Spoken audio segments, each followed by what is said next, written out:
तो यूसुफ साहब हमें यह भी बताइएगा कि ये सिलेक्शन कमेटी को किसने सिलेक्ट किया? क्या चेयरमैन पीसीबी को तब मालूम नहीं था कि मैं किस सिलेक्शन कमेटी को लेके आ रहा हूँ? ये थे कि आप इस पर्सन को ले आए, इनको ले आए और इनको बना के आप सिलेक्शन कमेटी का पार्ट बनाएं और इनको हेड कोच बना दें। आकिब जावेद को हेड कोच किस मकसद के लिए बनाया गया?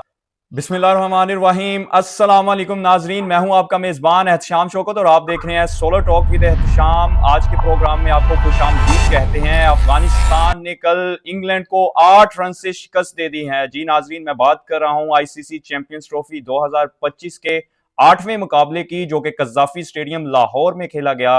अफगानिस्तान ने पहले बैटिंग करते हुए 325 रन स्कोर किए, जिसके ताकुब में इंग्लैंड की पूरी टीम 317 रन पर आउट हो गई। उस पर बात करेंगे। और पाकिस्तान क्रिकेट टीम मुसलसल नाकामियों का शिकार है और मुसलसल पाकिस्तान टीम में ग्रुप बंदी का सामना आया है कि कुछ प्लेयर्स कब्जा कर कर बैठे हुए हैं, उस पर बात करेंगे। और कल हमारे हेड कोच आकिब जावेद की प्रेस कॉन्फ्रेंस हुई, उस पर थोड़ी सी बात करेंगे। आज के प्रोग्राम में हमें वीडियो लिंक के जरिए ज्वाइन किया है senior sports analyst Yusuf Rashid साहब। जी सर, हम आपको वेलकम करते हैं शो में। जी शुक्रिया तुषार आपका। Thank you for having me. जी सर, सबसे पहले हम बात करेंगे कि कल जबरदस्त क्रिकेट खेली गई अफगानिस्तान की टीम की तरफ से। उन्होंने पहले खेलते हुए 325 रन बनाए, जिसमें इब्राहिम जदरन ने 177 रन की नाकाबिले शिकस्त इनिंग्स खेली। जी सर, क्या कहना चाहेंगे आप अफगानिस्तान की टीम के बारे में? जी, अफगानिस्तान ने बड़ा जबरदस्त मुकाबला किया जैसा कि तवक्को की जा रही थी। और शायद आपके इल्म में हो कि अफगानिस्तान की वुमेन क्रिकेट को लेकर इंग्लैंड ने अफगानिस्तान के साथ एक बाहमी सीरीज खेलने से इनकार भी किया था। और इनका इनफैक्ट ये वाला मैच भी जो है वो स्टेक पर था। तो अफगानिस्तान का काफी जज्बाती अंदाज में आना और पूरा एनर्जी के साथ इंग्लैंड को जेर करने की कोशिश करना ये एक्सपेक्टेड था। और ये एक्सपेक्टेड था कि एक शानदार मुकाबला होगा। और इब्राहिम जादरान ने जिस तरह की इनिंग खेली, शुरू में उनकी 3 विकेटें भी गिर गई थी पहले 10 ओवर्स के अंदर पावर प्ले में। उसके बाद जिस तरह से उसने इनिंग्स को कंट्रोल किया और बाद में नीचे आने वालों ने हशमतुल्लाह ने, मोहम्मद नबी ने जिस तरह से साथ कंट्रीब्यूट किया, तो बड़ा जबरदस्त टोटल बनाया। जो रूट ने भी बड़ा अच्छा फाइट किया और एक टाइम पर लग रहा था कि मुकाबला बराबर का है या इंग्लैंड जीतने के करीब है। जो एक स्कोर प्रेडिक्टर होता है वो आपको यही दिखा रहा था कि इंग्लैंड के जीत के चांसेस ज्यादा थे एक वक्त पर। लेकिन उसके बाद जैसे ही जो रूट आउट हुए और वहां से अफगानिस्तान ने बड़ा जबरदस्त कमबैक किया। और जो है 5 विकेट लिए उसने और बेहतरीन उन्होंने फाइट की और मेरा ख्याल है एक शानदार मैच जीता जो मुद्दत मुद्दतों याद रहेगा। और इसको अगर आप देखें तो ये आज की जो एक मैच है, it's not one of a victory. ये अफगानिस्तान ने 2023 के वर्ल्ड कप में इंग्लैंड को ही हराया था, 2023 के वर्ल्ड कप में पाकिस्तान को हराया था, 2024 के T20 वर्ल्ड कप में ऑस्ट्रेलिया को हराया था। तो दे आर कमिंग विद एक फ्लो के साथ आ रहे हैं और टीम जो है वो ऐसा ऐसा ग्रो कर रही है। और इसी के साथ जो है अफगानिस्तान का जो मैच आने वाला है उसमें बड़ा जबरदस्त मुकाबला देखने को मिलेगा। क्योंकि आपको शायद याद हो 2023 के वर्ल्ड कप में अफगानिस्तान के जीत के बिल्कुल करीब था जब मैक्सवेल ने एक तारीख की शायद best inning, one of the best innings खेलकर और वो मैच ऑस्ट्रेलिया को जितवाया था। तो वो सदमा अफगानी अभी भूले नहीं है। गो के उन्होंने T20 में ऑस्ट्रेलिया को हराया, लेकिन अब जो अगला मैच इनका ऑस्ट्रेलिया से होने वाला है उसमें भी एक कांटेदार मुकाबला देखने को मिलेगा। जी बिल्कुल यूसुफ तुषार। साहब, मैं आपकी बात से इत्तेफाक करता हूं। और कल मैं कुछ पोस्ट भी देख रहा था इंडियन फैंस की तरफ से। वो तो अफगानिस्तान की टीम को एशिया की second best team ODI cricket में करार दे रहे हैं। यानी वो पाकिस्तान को इंडिया के बिलो रख के, उसके बाद अफगानिस्तान को रख के फिर पाकिस्तान को कंसीडर कर रहे हैं। जिस तरह से अफगानिस्तान क्रिकेट टीम ने बहुत इंप्रूवमेंट की है। जी वो देखिए, पाकिस्तान और इंडिया के जो फैंस हैं उनके बीच एक दूसरे को नीचा दिखाने की कोशिश तो हमेशा से जारी रहती है। और अगर आप हालिया परफॉर्मेंस को देखें या फिल वक्त ये चैंपियंस ट्रॉफी की परफॉर्मेंस को देखें तो यकीनन अफगानिस्तान की परफॉर्मेंस पाकिस्तान से बेहतर है। लेकिन उसको एशिया की दूसरी बेहतरीन टीम कहना शायद ज्यादती होगी। और उसकी बहुत सारी रीजन हो सकती है। आपका क्रिकेट का इंफ्रास्ट्रक्चर है, वुमेन क्रिकेट है आपकी, कितने आपने टूर्नामेंट्स या आईसीसी ट्रॉफी जीती हुई है। तो वो अफगानिस्तान एक बहुत अच्छे ट्रैक पर चल रहे हैं। बहुत अच्छा उनकी प्रोग्रेस है, लेकिन they are far from being the second best और the best team in Asia. यहाँ पे यूसुफ साहब अब थोड़ा सा पाकिस्तान की क्रिकेट टीम के हवाले से भी बातचीत करते हैं कि जिस तरह की हमारी परफॉर्मेंस रही through out the champions trophy, हम बिल्कुल नाकाम रहे। हमने पहला मैच न्यूजीलैंड के अगेंस्ट कराची के मैदान अपने होम ग्राउंड में खेला, हम वो भी हार गए। उसके बाद फिर दुबई में 23 फरवरी को मैदान सजा भारत के अगेंस्ट, जो कि क्रिकेट राइवलरी थी, बहुत बड़ा मैच था। बहुत से शायकीन की उम्मीद थी कि हम वो मैच जीत जाएंगे, लेकिन अनफॉर्चुनेटली हम वो भी मैच हार गए। और ये आईसीसी चैंपियंस ट्रॉफी के हम होस्ट थे, तो मेजबान टीम ही टूर्नामेंट से सबसे पहले बाहर हो गई। जी, इसमें कोई इतनी अचंभे की बात है नहीं है। शायद मेरी बात आपको अच्छी ना लगे कि पाकिस्तान का जो हारना या चैंपियंस ट्रॉफी से बाहर होना, it was pretty much writing on the wall, जिसको नविश्ता दीवार आप कह सकते हैं। उसकी बहुत सारी वजूहात है। टीम सिलेक्शन जो है वो सबसे बड़ी वजह है। और जैसे आपने मुझे बताया कि आज हम पाकिस्तान क्रिकेट के डाउनफॉल पर बात करेंगे, ये सवाल पर बात करेंगे, तो मुझे ये जानना होगा कि आप अरूज किसको कहते हैं, यानी कि पाकिस्तान क्रिकेट अपने अरूज पर कब थी आपके ख्याल में? आप भी क्रिकेट फैन हैं, अगर मैं आपसे ये पूछूं। सर मेरे ख्याल से तो देखें, 2017 का एरा जब पाकिस्तान क्रिकेट ने चैंपियंस ट्रॉफी जीती, और उसके बाद फिर सरफराज अहमद की कप्तानी में हम लगातार 9 T20 सीरीज जीते, और वो उसमें होम सीरीज भी थी और away away from home series भी थी, जिसमें हमने बड़ी बड़ी टीमों को शिकस्त दी और बिल्कुल नाकाबिल शिकस्त पाकिस्तान टीम रही। तो मेरे ख्याल से तो वो एरा पाकिस्तान का कामयाब एरा होगा। नहीं, उसको खैर पाकिस्तान क्रिकेट का अरूज तो नहीं कह सकते। और जो नौ नहीं, सरफराज अहमद की गालबन 11 T20 सीरीज है जो पाकिस्तान ने कंसेक्यूटिव जीती ऑन द ट्रॉट। लेकिन उन 11 में से गालबन 4 या 5 जो है वो वन मैच की सीरीज थी, यानी कि एक आपका वनडे या टेस्ट ओवर हुआ और साथ एक T20 था। वो अगर आपने मैच जीता तो अ, अच्छी बात है, जीता और 11 कंसेक्यूटिव सीरीज जीती, लेकिन गालबन उसको शायद आप अरूज नहीं कह सकते। देखिए, टीम का बनना और जीतना एक लगातार प्रोसेस का नाम होता है। एक टूर्नामेंट, एक सीरीज या एक साल 6 महीने का जो अरसा अगर आप जीतते हैं तो उसको आप किसी भी टीम का अरूज नहीं कह सकते। अरूज या आपका जो एक पीक है किसी भी क्रिकेट की, वो आपकी टूर्नामेंट्स हैं, ट्रॉफीज हैं और बड़ी टीमों के खिलाफ मुकाबले हैं। और वो इन द लॉन्गर फॉर्मेट्स हैं, वो टेस्ट और वनडे में ज्यादा उसको आप कंसिडर कर सकते हैं, खासतौर पर टेस्ट में। और उसमें देखिए, पाकिस्तान ने 92 का वर्ल्ड कप जीता, पाकिस्तान ने 2009 में T20 वर्ल्ड कप जीता, उससे पहले 2007 का T20 वर्ल्ड कप फाइनल में आखिरी ओवर में एक स्कूप शॉट की वजह से जो आप हारे। और उसके बाद पाकिस्तान ने 2017 में चैंपियंस ट्रॉफी जीती। तो ये सारे अच्छे मैचेस हैं, अच्छी विक्ट्रीज हैं। लेकिन क्रिकेट जो है वो एक प्रोसेस का नाम है।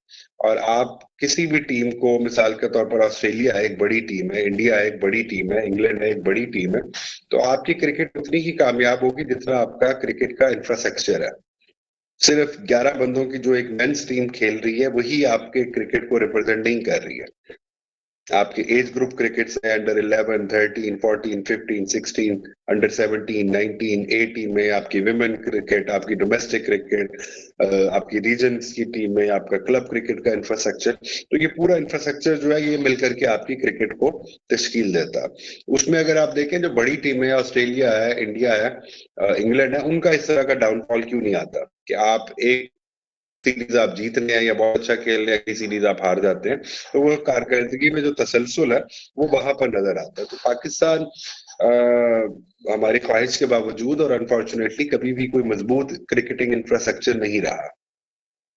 और हमारा जो डोमेस्टिक का जो इंफ्रास्ट्रक्चर है उसके साथ जो खिलवाड़ जो गुज़श्ता दौर में पीटीआई के दौर में जो एक उसके साथ किया गया कि हमारी डिपार्टमेंटल क्रिकेट को बंद कर दिया गया और सिर्फ 6 टीमें कर दी गई, तो उससे हमारा जो सबसे बड़ा नुकसान हुआ वो ये हुआ कि डोमेस्टिक और फर्स्ट क्लास क्रिकेट का जो क्वांटिटी है या जो उसका वॉल्यूम है वो इंतहाई कम हो गया।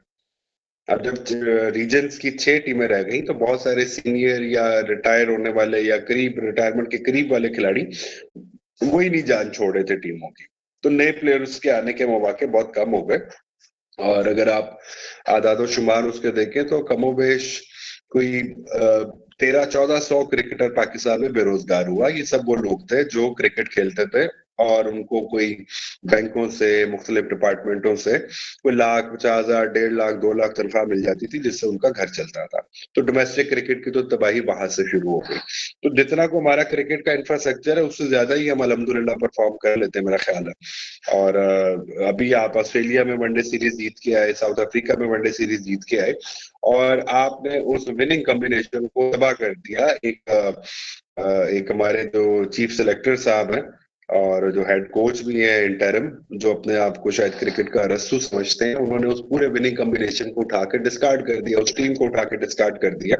और ये जो 15 सेलेक्ट हुए चैंपियंस ट्रॉफी के लिए, इस पर तो वैसे ही बड़ी क्रिटिसिज्म हुई। उस टीम में ना तो कोई बैलेंस था, ना एशिया में आप खेलने जा रहे थे, अपने होम ग्राउंड में खेलने जा रहे थे, ना उस टीम में स्पिनर्स थे, ना उस टीम में ओपनर्स थे। और ऐसे कुछ 2-3 खिलाड़ी सिलेक्ट हुए जिनकी सिलेक्शन पर काफी तनकीद हुई। फहीम अशरफ का नाम उसमें है, खुशदिल शाह का नाम उसमें है, इसका उस्मान खान का नाम उसमें है। तो एक ऐसी सिलेक्शंस हुई जिन्होंने उस विनिंग कॉम्बिनेशन को, जो 3 सीरीजें आप जीतते हुए आ रहे थे, उस कॉम्बिनेशन को खराब किया। तो ये जो डाउनफॉल है, ये जो ज़वाल है, उसको आप एक दिन की तो वो स्टोरी है नहीं है। उसको आप कहाँ से शुरू करेंगे और कहाँ पे खत्म करेंगे। लेकिन फिल वक्त अगर आप चैंपियंस ट्रॉफी की बात करें, तो मेरी नजर में उसका सबसे ज्यादा जो जिम्मेदारी है, वो सिलेक्शन कमेटी पर है, जिसमें आपके ऐसे क्रिकेटर्स मौजूद हैं जो हाल ही में रिटायर हुए हैं। उसमें अजहर अली है, उसमें असद शफीक है, उसमें एक फुटबॉल एनालिस्ट है हसन चीमा साहब, और सबसे बढ़कर आपके जो आकिब जावेद साहब है, जो इंटरिम हेड कोच भी है और इस टाइम पूरी पाकिस्तान क्रिकेट के करता धरता है। तो उन्होंने, जिन्होंने ये टीम सेलेक्ट की बगैर ओपनर्स के, उसमें साइम अयूब की हम जानते हैं कि एक इंजरी हो गई, बट आपके पास ओपनर्स की कमी नहीं थी। आपके पास फखर जमान थे, उनको आप लेके आए। जब आप लेके आते हैं तो आप ये नहीं पूछते कि ये बाहर किस परफॉर्मेंस पे हुए थे, क्योंकि बदकिस्मती से पाकिस्तान में कोई भी क्रिकेटर जो है, जब वो टीम से बाहर होता है तब भी किसी को नहीं पता होता कि ये किस परफॉर्मेंस, ये किस वजह से बाहर हुआ। और जब वो टीम में वापस आता है तब भी किसी को नहीं पता होता कि ये कौन सी ऐसी कारकर्दगी दिखाकर आया है। जैसे फखर जमान अगर अभी वापस आए हैं, तो उनके आने की कोई बहुत बड़ी वजह भी नहीं थी, और जब वो गए हैं तो उनके जाने की भी कोई वजह नहीं थी। वर्ल्ड कप बहुत अच्छा खेल के आए थे। उसके बाद आपके पास इमामुल हक थे, आपके पास अब्दुल्ला शफीक थे, आपके पास ओपनर्स का अच्छा खासा पूल था, आपने उनको नहीं यूज किया। आप एक ओपनर के साथ गए और फखर जमान भी बदकिस्मती से पहले ही मैच में अनफिट हो गए।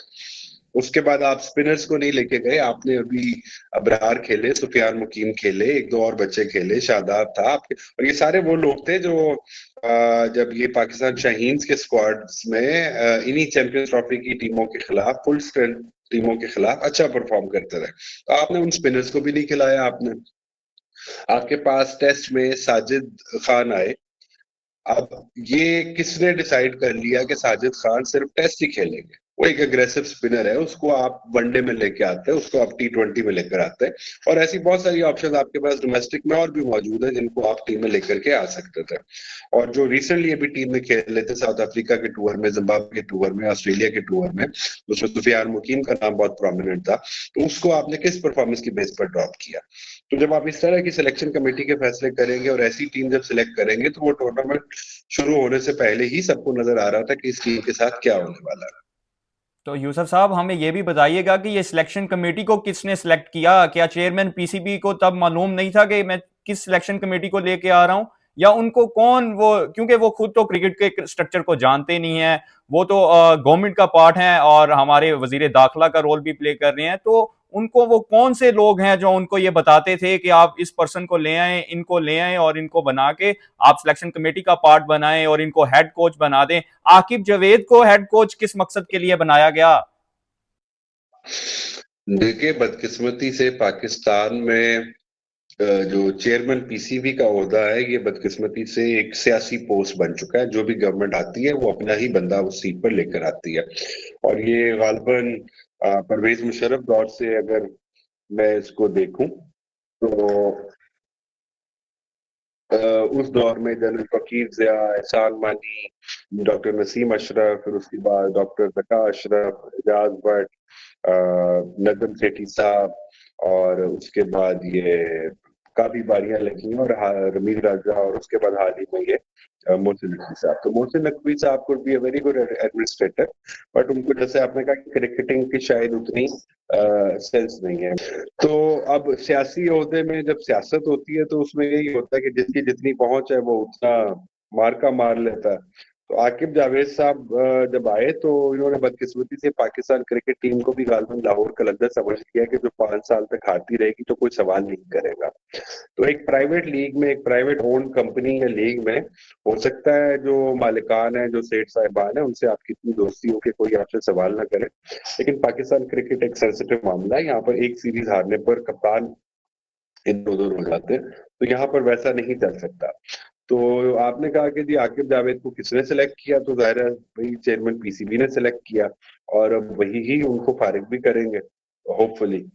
तो ये है पाकिस्तान क्रिकेट की स्टोरी कि जब तक right person on the right job नहीं होगा तो यही ऐसे ही रिजल्ट आते रहेंगे। दूसरा, एक तरफ हमारे साबिक क्रिकेटर्स जो है वो ये डिमांड करते हैं कि क्रिकेट बोर्ड को चलाने के लिए, क्रिकेट को चलाने के लिए क्रिकेटर्स को आगे लाना चाहिए। तो बदकिस्मती से जो हमारे साबिक क्रिकेटर्स हैं, ना तो इनके पास कोई मैनेजरियल एक्सपीरियंसेस हैं, ना इनकी तालीम है, और जरूरी नहीं कि जो अच्छा खिलाड़ी अपने वक्तों में रहा हो वो अच्छा कोच भी हो या अच्छा एडमिनिस्ट्रेटर भी हो। और पूरी दुनिया में आप देखें, ऑस्ट्रेलिया के, इंग्लैंड के जो चेयरमैन या presidents of the cricket boards हैं वो कोई क्रिकेटिंग लोग नहीं है, वो अच्छे एडमिनिस्ट्रेटर्स हैं। हाल ही में हमने देखा कि मोहसिन नकवी ने भी अच्छा पीसीबी को रन किया, नजम सेठी साहब ने पीसीबी को बहुत अच्छा रन किया, रमीज राजा ने बहुत अच्छा रन किया। तो क्रिकेटर होना या ना होना एक सेकेंडरी चीज है, आपको आपके पास एडमिनिस्ट्रेशन का एक्सपीरियंस होना चाहिए, आपको मैनेजरियल स्किल्स होनी चाहिए। जी तो वो यूसुफ जब साहब। तक इस तरह की सिलेक्शन। जी जी यूसुफ साहब, मैं बिल्कुल आपकी बात से इत्फाक करता हूँ। चेयरमैन पीसीबी मोहसिन नकवी साहब ने क्रिकेट के स्ट्रक्चर को तब्दील किया। उन्होंने यहाँ पे कजाफी स्टेडियम को रीन्यू करवाया, उसके बाद नेशनल स्टेडियम कराची को रीबिल्ड करवाया, उसके बाद रावलपिंडी स्टेडियम को इंटरनेशनल लेवल के तौर पे लेके हम बहुत ही दिल से, तह दिल से उनका मशकूर हैं कि उन्होंने पाकिस्तान क्रिकेट के लिए सोचा। लेकिन सर, इस तरह के फैसले मेरे ख्याल से शायद उनको जो लोग बताने वाले हैं शायद वो नहीं सही बता सकते कि किन प्लेयर्स को आप लेके आए और किन को ना लेके आए। लेकिन हम इस किस्से को छोड़ देते हैं। स्टोरी के दूसरे रुख की तरफ चलें तो सर, पाकिस्तान टीम में इस वक्त मुझे लग रहा है कि जो लोग 6-6 7-7 साल से बैठे हुए हैं टीम में, उन्होंने कब्जा कर लिया है टीम में, और वो किसी यंगस्टर्स को मौका नहीं दे रहे कि जो न्यू डोमेस्टिक में परफॉर्मर्स हैं वो हमारे बैठे हुए हैं कि किसको पार्ट बनाए टीम का। जी सही। और आप नाम भी बता दें किन क्रिकेटर्स ने कब्जा किया हुआ टीम पर, यूसुफ साहब, जो यहाँ पे आपको लग रहा मैं कहना चाहूंगा कि देखें, हमारी टीम में कोई 6 से 7 लोग तो जरूर हैं जो कि 2017-18 से खेल रहे हैं टीम में। लेकिन आज जब भी कोई बड़े टूर्नामेंट में बात आए तो उनसे परफॉर्मेंस नहीं होती। लेकिन हम अगर अगेंस्ट जिम्बाब्वे या अगेंस्ट दूसरी छोटी टीम्स के खिलाफ आए तो 100 स्कोर करना, सर इस तरह के हम हमारे लिए क्या, नहीं, आप जब नाम हम बड़े नाम इवेंट्स में नहीं स्कोर कर पाएंगे। एहतशाम, आप नाम लीजिए ना, किस खिलाड़ी की आप बात कर रहे सर, आप बाबर आजम को देख लें, हमारे फखर थे, वो हमारे किंग हैं। कहलाते हैं, पूरी दुनिया उनको जानती है। लेकिन अच्छा, सर बड़े इवेंट्स में वो आप बिल्कुल नाकाम हो एक जाते हैं। ठीक ठीक, आप 1 मिनट रुकिएगा। आपको देखिए, हम लोग ना एक ऐसी, हमारी एक पब्लिक ओपिनियन ऐसी डेवलप हो जाती है which goes with the flow. Babar Azam no doubt going through a rough patch, लेकिन जो लोग उसको जिम्बाबर कहते हैं या इस तरह का लेबल लगाते हैं कि छोटी टीमों के खिलाफ तो आप रन के अंबार लगा देते हैं और बड़ी टीमों के खिलाफ आपसे स्कोर नहीं होता, तो आप जरा बाबर आजम के स्टैट्स तो निकाल कर देखें। उसकी सबसे बुरी एवरेज जिम्बाब्वे और बांग्लादेश के खिलाफ है। आपको पता है इस बात का? जी, मैं आपकी उसकी बात सबसे से अच्छी इत्फाक कर एवरेज, लेता हूं यूसुफ साहब, लेकिन लेकिन हम सीरीज में जाके परफॉर्म करते हैं, किसी के कंट्री में जाके परफॉर्म करते हैं, मैं आपकी बात से इत्फाक करूंगा। लेकिन बड़े टूर्नामेंट्स में अगर आए तो मेरे ख्याल से बाबर आजम की एवरेज अच्छी नहीं है बड़ी टीम्स के अगेंस्ट। नहीं, आप एक लम्हे को रुकिए और उनके आप स्टैट्स देखिए। उनकी सबसे अच्छी एवरेज जो है वो सेना कंट्रीज के खिलाफ है। जो सेना कंट्रीज जिनको हम कहते हैं साउथ अफ्रीका, इंग्लैंड, न्यूजीलैंड और ऑस्ट्रेलिया, ठीक है, इन 4 टीमों के खिलाफ उनकी सबसे अच्छी एवरेज है, इन पाकिस्तान भी और अवे फ्रॉम पाकिस्तान भी। जहां तक बड़े टूर्नामेंट्स की बात है, तो बड़े टूर्नामेंट्स बाबर आजम ने जो खेले हैं, मैं आपको गिनवा देता हूँ। बाबर आजम आए 2015 में, 2015 में इनका डेब्यू हुआ। 2016 में तकरीबन ये आके पाकिस्तान टीम का रेगुलर हिस्सा बना। उसके बाद 2017 की चैंपियंस ट्रॉफी के स्क्वाड में ये थे। फाइनल में भी एक बहुत अच्छा, आई थिंक 40 या 50 किया था इन्होंने, और फखर जमान के साथ एक पार्टनरशिप लगाई थी, तो वो एक अच्छी बारी थी। उससे पहले भी चैंपियंस ट्रॉफी के मैचेस में अच्छा खेलते आए। उसके बाद इन्होंने बड़ा टूर्नामेंट खेला 2019 का वर्ल्ड कप, वनडे का वर्ल्ड कप जो इंग्लैंड में हुआ।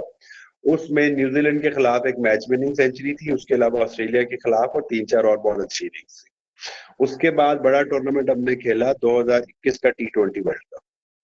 ये वो वर्ल्ड कप है जिसके अंदर आज तक की तारीख में पाकिस्तान ने पहली बार अगर इंडिया को कभी हराया है किसी भी वर्ल्ड कप में, तो वो एक ही दफा हराया है, और वो बाबर आजम कप्तान था।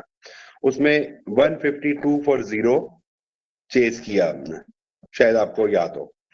उसके बाद 2022 में अगला बड़ा टूर्नामेंट खेला, उसके अंदर पाकिस्तान इंग्लैंड से फाइनल में हारा, और वो अपनी बॉलिंग की वजह से हारा। वो एक बॉलिंग पिच थी जिसमें शाहीन अफरीदी आखिरी लम्हों में अनफिट हो गया था।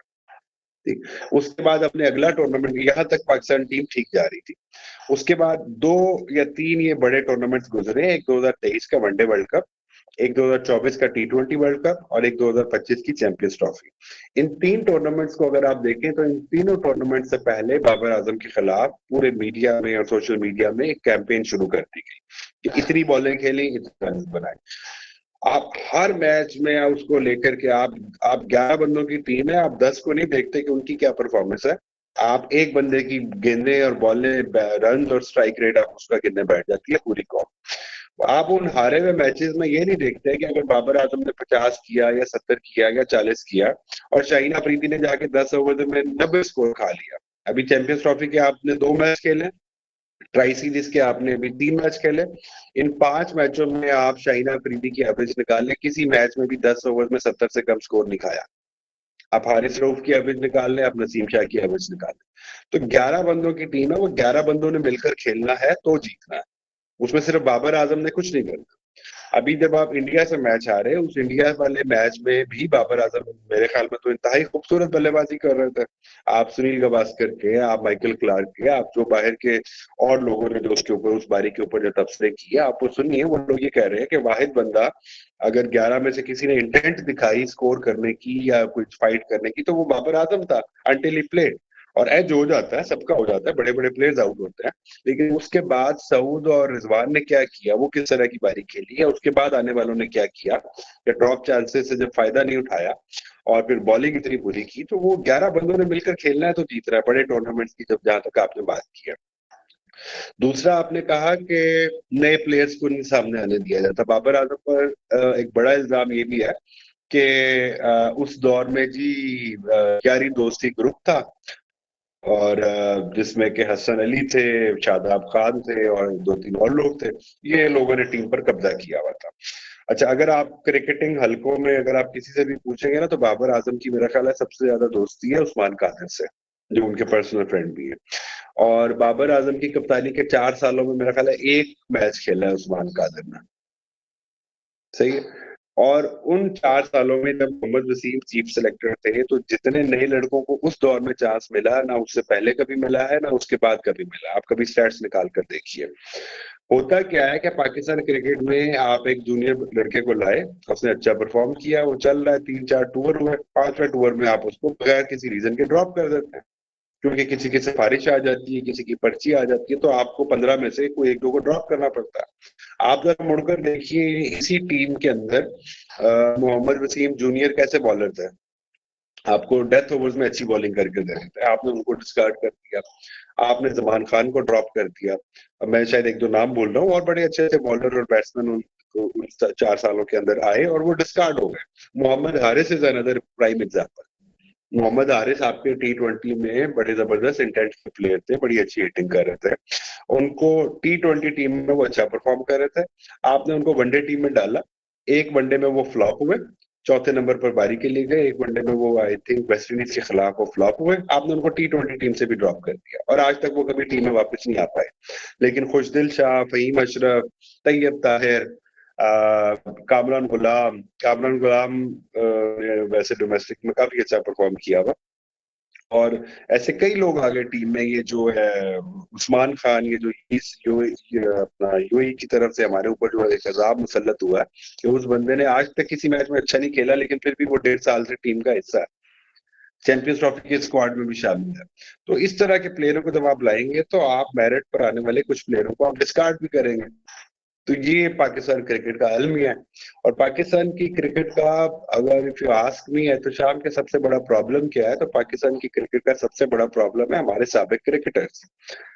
जितने ये जो हमारे टीवी एनालिस्ट हैं, टीवी पर चैनल्स पर बैठे हुए हैं, यानी कि आप मुझे बताइए कि ये किस मुल्क में होता है कि एक या दो बंदे जो टीम से बाहर हो, वो जाके किसी बड़े न्यूज चैनल पे स्पोर्ट्स प्रोग्राम में बैठ जाए और खुद ही अपनी लॉबिंग करते रहे और 6 महीने बाद टीम में आ जाए। हमने देखा कि मोहम्मद आमिर और अहमद शहजाद और ये जो है इमाद वसीम, ये जियो और उसमें से इमाद वसीम और मोहम्मद आमिर पाकिस्तानी टीम में भी आ गए। तो ऐसा कौन सा मुल्क है जिसके अंदर खिलाड़ी अपनी ही लॉबिंग बैठकर खुद कर रहे होते हैं? फिर हमारे जो फॉर्मर क्रिकेटर्स हैं जिन्होंने ये बना दिया कि पाकिस्तान क्रिकेट तबाह हो गई, तबाह हो गई, तबाह हो गई, उनसे जरा ये पूछा जाना चाहिए। मिसाल के तौर पर आप नाम लीजिए, आजकल कौन कौन से क्रिकेटर्स को आप टीवी चैनल्स पर बैठा हुआ देखते हैं? जी सर, हम वसीम अकरम को देख रहे हैं, वकार यूनुस को देख रहे हैं, शुएब मलिक को, मोहम्मद हफीज को, शुएब अख्तर को। ठीक हो गया। तो जब वसीम अकरम साहब बैठे हो तो वसीम भाई से ये भी पूछना चाहिए कि 92 के वर्ल्ड कप में आप इंडिया से कैसे आ रहे थे, 96 के वर्ल्ड कप में आप इंडिया से कैसे आ रहे थे, 99 के वर्ल्ड कप में आप इंडिया से कैसे आ रहे थे। जब इंजमाम साहब बैठे हो तो उनसे, और वो क्रिकेट पर जब तनकीद कर रहे हो, तो उनसे ये भी पूछना चाहिए कि 99 के वर्ल्ड कप में क्या हुआ था, 96 में क्या हुआ था, 2003 में पाकिस्तान टीम क्यों पहले राउंड में बाहर हुई थी, 2007 में पाकिस्तान टीम क्यों पहले राउंड में बाहर हुई थी। जब अहमद शहजाद साहब बैठे हो तो उनसे ये भी पूछना चाहिए कि 2015 में इंडिया से कैसे हारे थे, 2011 में कैसे हारे थे। मोहम्मद आमिर से पूछना चाहिए कि 2015 अपना 2016 के एशिया कप में, 2016 के T20 वर्ल्ड कप में ये क्या हुआ था, 2019 के वर्ल्ड कप में क्या हुआ था। ये सारे वही लोग हैं, ये सारे वही लोग हैं जो मौजूदा क्रिकेट टीम से ज्यादा बुरी परफॉर्मेंसेज जिन्होंने दी हुई है, लेकिन ये सारे टीवी पर बैठकर आपको भाषण देते हुए नजर आएंगे। बिल्कुल बिल्कुल और यूसुफ जहां साहब, तक आपकी बात से बीच में बिल्कुल मैं आपने इत्फाक बात की करूंगा, ऐसे ही थी, चल रहा है। हाँ अच्छा, और एक बीच में आपने बात की थी ग्रुपिंग की, टीम में ग्रुपिंग की। तो यहाँ पर जो है ना, हमारे ये टीवी एनालिस्ट जो बैठे होते हैं, ये हमें बताते हैं कि जो टीम में ग्रुपिंग हो गई है, कुछ प्लेयर्स का कब्जा हो गया। तो इनसे पूछा जाना चाहिए कि एक तो अल्लाह की शान है कि वसीम अकरम, अहमद शहजाद, शाहिद अफरीदी, ऐसे लोग बैठ के हमें ग्रुपिंग के बारे में बताते हैं, जो खुद माशाल्लाह से टीम के अंदर जो ग्रुप बंदी और सियासत के माशाल्लाह किंग थे। हर एक का अपना ग्रुप था, हर एक की अपनी सियासत थी, एक कप्तान को ला रहे हैं, एक को गिरा रहे हैं, एक मुखालिफ ग्रुप का कप्तान बन गया। तो ये सब वो लोग हैं जिन्होंने जानबूझकर मैचेस हारे हुए हैं। तो पाकिस्तान क्रिकेट को थोड़ी सी पॉजिटिविटी की जरूरत है। आपके प्लेयर्स हैं, इसी बाबर आजम ने, इसी रिजवान ने, इन्हीं लोगों ने आपको पीछे मैचेस जिताए हैं, इनको बैक करने की जरूरत है। अच्छी टीम सेलेक्ट करने की जरूरत है कि एक बाबर आजम ने नहीं आपको मैच जितवाने, 11 लोगों ने मिलकर खेलना है। तो ये एक टीम स्पोर्ट है, ये कोई टेनिस या स्क्वाश नहीं है जो एक प्लेयर जाएगा और जीत कर आ जाएगा। इसमें 11 अच्छे लोग सिलेक्ट होंगे, 11 अच्छे लोग खेलेंगे, और पीछे जो इंफ्रास्ट्रक्चर है, आपकी सिलेक्शन कमेटी मेरिट पर आएगी, सिलेक्टर्स मेरिट पर आएंगे। ये नहीं कि एक साहब को फुटबॉल के एनालिस्ट है, टीवी पर शो करते हैं फुटबॉल का, और वो नेशनल क्रिकेट टीम के सिलेक्टर बन जाए। ऐसा किस मुल्क में होता? तो सिलेक्शन कमेटी मेरिट पर आए, आपका जो बाकी पूरी टीम है, आपके जो जूनियर टीम है, वो मेरिट पर सिलेक्ट हो, तो यही इंफ्रास्ट्रक्चर ऊपर आता है। और जितनी आपकी डोमेस्टिक क्रिकेट, आपकी एज ग्रुप क्रिकेट मजबूत होगी, उतना अच्छा टैलेंट आपको नेशनल लेवल पर मिलेगा। बिल्कुल यूसुफ साहब, हमें अपने ग्रास रूट लेवल पे काम करना पड़ेगा, डोमेस्टिक स्ट्रक्चर को इम्प्रूव करना पड़ेगा, और ये जो हमने 6 टीम्स बना दी हैं, इसको ख़त्म करके हमें दोबारा पिछले मॉडल की तरफ जाना होगा, जहां हर डिस्ट्रिक्ट पे, हर स्कूल्स में मैचेस हों, और जहां से प्लेयर्स ग्रूम हों और वो नेशनल टीम का पार्ट बने और हमें अच्छा टैलेंट मिले। जी यूसुफ साहब, हमें यहाँ पे बताइएगा, आपने शाहीन शाह अफरीदी, हारिस रऊफ और नसीम शाह पर बात की। हमारी स्ट्रेंथ पाकिस्तान की हमेशा से बॉलिंग रही। पाकिस्तान वो कंट्री है जिसने हमेशा फास्ट पेसर्स प्रोड्यूस किए, और इंडिया की बात करें तो इंडियन ने बैटर्स प्रोड्यूस किए अच्छे, जिसमें सचिन तेंदुलकर, सौरव गंगोली का नाम आता है, राहुल द्रविड़, लक्ष्मण। तो काफी ये तो शुरू से ही देखा जाता है क्रिकेट में कि इंडियन बेस्ट बैटर प्रोड्यूस करती है और पाकिस्तान बेस्ट बॉलर। तो जिस तरह आपने बताया कि 10 ओवर्स में 70 रन से ज्यादा खा रहे हैं हमारे बॉलर्स, तो यहाँ पे हमें क्या करना चाहिए फिर अपने बॉलर्स को लेकर? देखिए, एक तो सबसे बड़ा रोल होता है बॉलिंग कोच का। और बॉलिंग कोच का या बैटिंग कोच का जो रोल है ना, वो किसी का वो कोच उसको परफॉर्म नहीं करवाता, लेकिन आपकी बॉलिंग की जो गाइडलाइन है या स्ट्रेटजी है या बैटिंग की जो स्ट्रेटजी है, गेम प्लान है, वो कोच डिवाइस करता है। दूसरा, आपने बिल्कुल सही कहा कि पाकिस्तान हमेशा, जो पाकिस्तान इंडिया का जो मुकाबला है, वो हमेशा से Indian batting versus Pakistan bowling रहा है। पाकिस्तान बॉलिंग को क्या हो गया, यानी कि इस टीम में वसीम अकरम, वकार यूनुस, शोएब अख्तर, सकलैन मुश्ताक और कैसे कैसे लोग अभी रिसेंटली वनडे क्रिकेट में आपको जतवाते रहे हैं। और उसके बाद अभी ये शाहीन अफरीदी या नसीम शाह या हारिस रऊफ, इन सब ने भी मैचेस जितवाए में। तो एक तो मुझे लगता है कि सबसे बड़ा जो मसला है वो हमारे बॉलिंग कोचेस में है।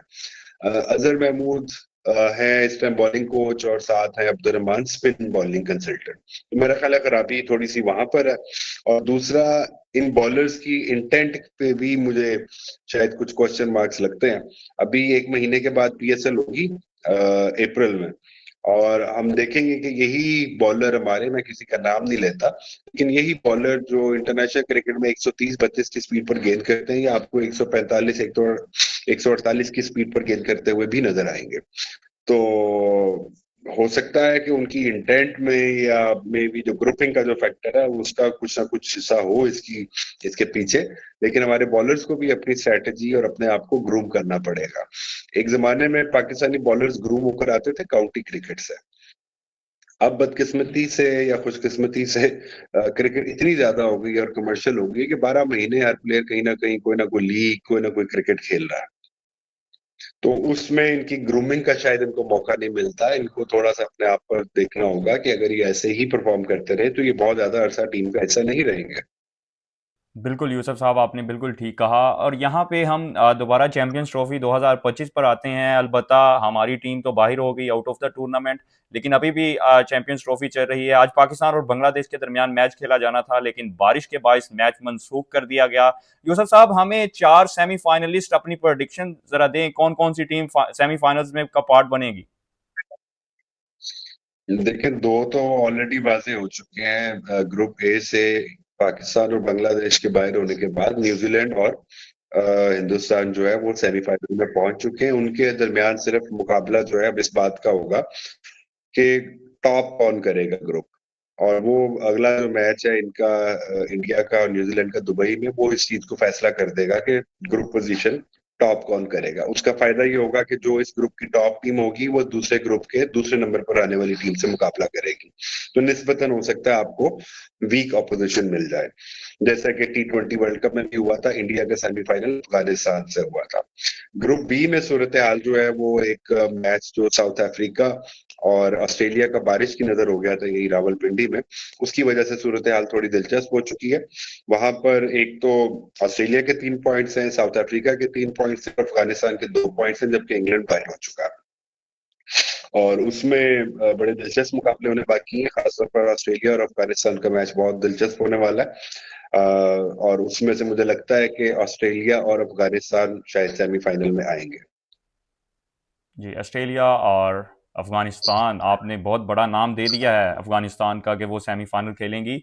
और यूसुफ साहब ने आज हमें बताया कि हमें थोड़ा सा अपने डोमेस्टिक स्ट्रक्चर पे काम करना होगा, नए प्लेयर्स को ट्रेन करना होगा, और दोबारा पुराने मॉडल की तरफ जाना होगा कि जहाँ पे स्कूल लेवल पे, कॉलेज लेवल पे, यूनिवर्सिटी लेवल पे क्रिकेट करवानी होगी, डिस्ट्रिक्ट लेवल पे मैचेस होने चाहिए, उसके बाद फिर डिवीजन लेवल पे क्रिकेट हो, और फिर उसके बाद नेशनल लेवल पे डोमेस्टिक हमारे टूर्नामेंट्स हो, जिससे हमारे डोमेस्टिक के प्लेयर्स इतने फ्लरिश कर जाएं कि वो कौमी टीम में आके क्रिकेट खेल सकें। जी, बहुत शुक्रिया यूसुफ साहब, आपने अपना कीमती वक्त दिया आज हमें, और हमारे व्यूअर्स को बताया कि किस तरह से पाकिस्तान क्रिकेट टीम का डाउनफॉल कब रहा। आपने तो बिल्कुल कहा कि डाउनफॉल तो हम शुरू से ही इसी तरह चले आ रहे हैं कि 1992 में हमने एक वर्ल्ड कप जीता, उसके बाद फिर 1996, 1999 और 2003, 2007 और फिर 2009। तो ये बिल्कुल हमें एक लंबा टाइम चाहिए होता है एक आईसीसी इवेंट जीतने को। मैं आपकी बात से बिल्कुल इत्तेफाक करता हूं। बहुत शुक्रिया यूसुफ साहब आपके कीमती वक्त का। इसके साथ मुझे दीजिएगा इजाजत, देते रहिए सोलो टॉक विद शाम। अल्लाह हाफिज।